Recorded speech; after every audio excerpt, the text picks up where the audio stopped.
This mixed group of service members traveled from all over the southeastern United States to Shaw Air Force Base for high-altitude training.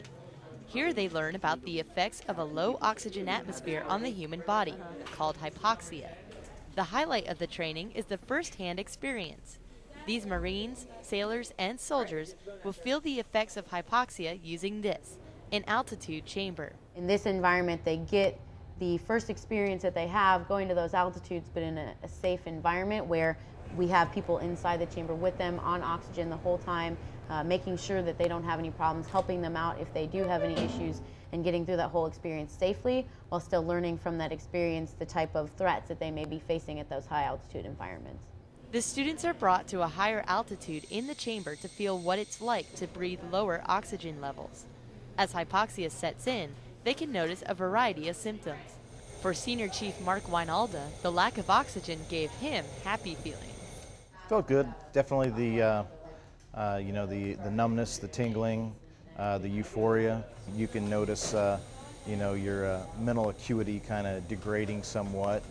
So I mean, it's relatively quick as far as the onset of the symptoms. Once the symptoms set in, the trainees activate their own oxygen to recover. The key to training is having each individual learn where their limits are.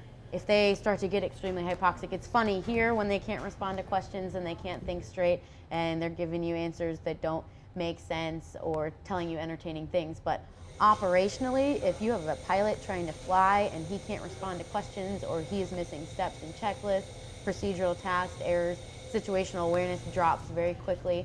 And eventually, if they don't correct for it, they can get to the point where they pass out. So as fun and entertaining as it is here, the main goal is that we keep the aircrew safe and help them recognize those symptoms of hypoxia so it doesn't creep up on them and they exceed that time in which they have to correct for themselves or they're still functionally conscious.